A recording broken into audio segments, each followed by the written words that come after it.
Hello, and welcome to Razor Bunny Storytime. In this series, I will be reading Grimm's Complete Fairy Tales. Book 1, The Frog King, or Iron Henry. In old times, when wishing still helped one, there lived a king whose daughters were all beautiful. But the youngest was so beautiful that the sun itself, which had seen so much, was astonished whenever it shone on her face. Close by the king's castle lay a great dark forest, and under an old lime tree in the forest was a well. And when the day was very warm, the king's child went into the forest and sat down by the side of the cool fountain. And when she was bored, she took a golden ball and threw it up high and caught it. This ball was her favorite plaything.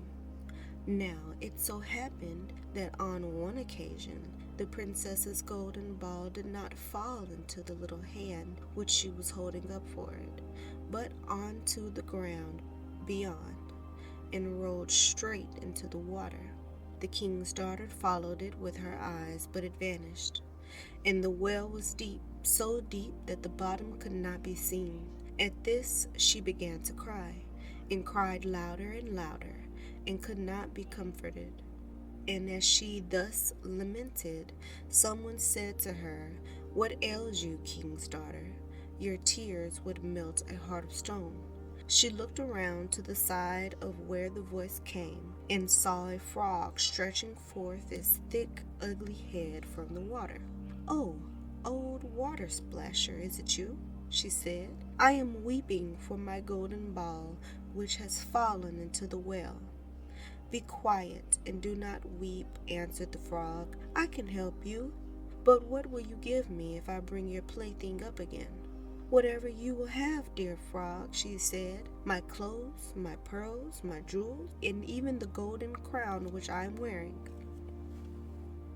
The frog answered, "I do not care for your clothes, your pearls, and jewels, or your golden crown, but if you will love me and let me be your companion and playmate, and sit by you at your little table, and eat off your little golden plate, and drink out of your little cup, and sleep in your little bed, if you will promise me this, I will go down below and bring you your golden ball up again." "Oh, yes," she said, "I promise you all you wish, if you would but bring me my ball back again." She, however, thought, "How the silly frog does talk. He lives in the water with the other frogs and croaks, and can be no companion to any human being." But the frog, when he had received this promise, put his head into the water and sank down, and in a short while came swimming up again with the ball in his mouth, and threw it onto the grass. The king's daughter was delighted to see her pretty plaything once more, and picked it up and ran away with it. "Wait, wait," said the frog. "Take me with you. I can run as you can."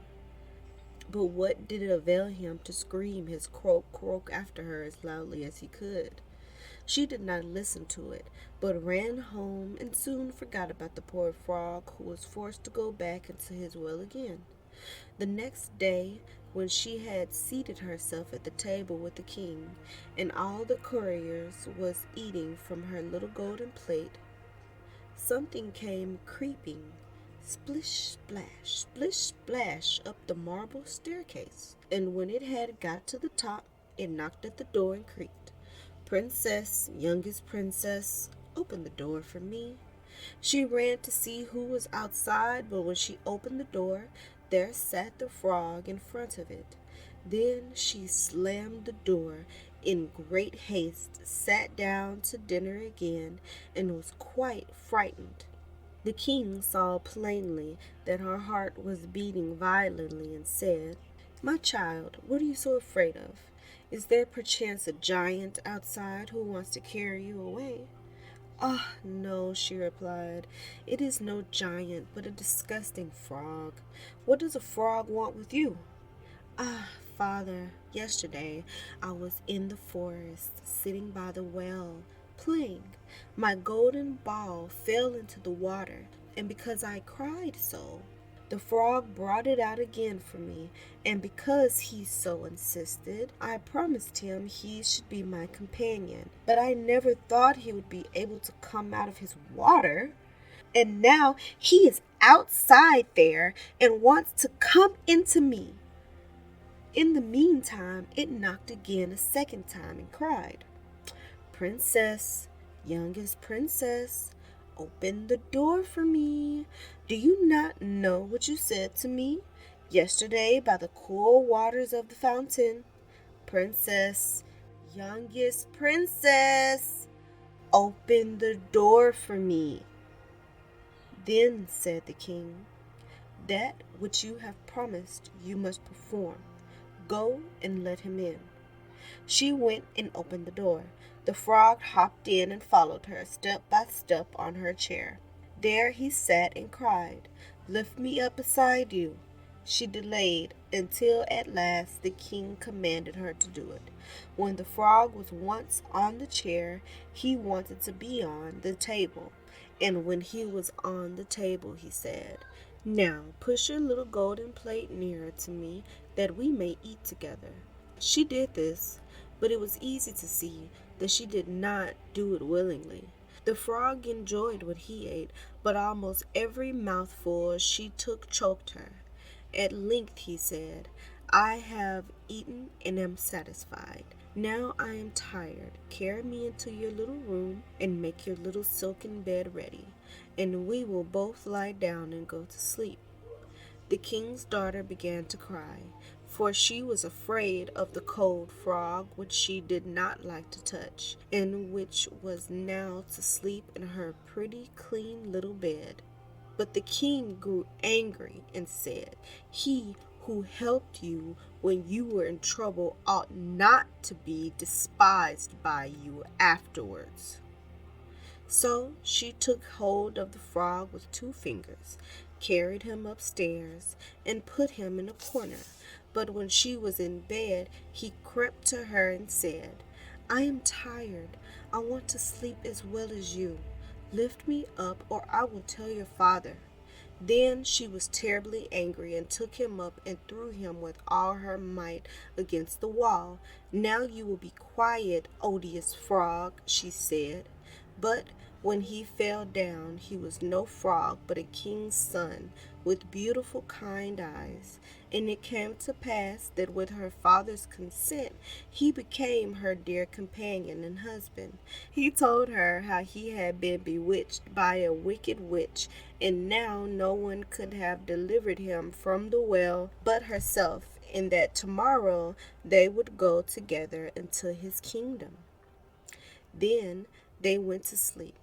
The next morning, when the sun awoke them, a carriage came driving up with 8 white horses, which had white ostrich feathers on their heads, and were harnessed with golden chains.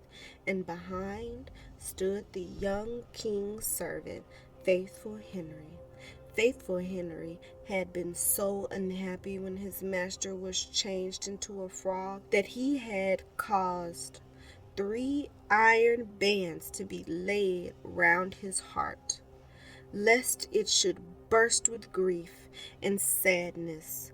The carriage was to conduct the young king into the kingdom. Faithful Henry helped them both in, and placed himself behind again, and was full of joy because of his deliverance. And when they had driven a part of the way, the king's son heard a cracking behind him, as if something had broken. So he turned around and cried, Henry, the carriage is breaking. No, master, it is not the carriage. It is a band from my heart, which was put there in my great pain when you were a frog and imprisoned in the well. Again and once again, while they were on their way, something cracked, and each time the king's son thought the carriage was breaking, but it was only the bands which were springing from the heart of Faithful Henry, because his master was set free and was happy. The end. Thank you so much for joining me. I'll see you at the next story. Bye-bye.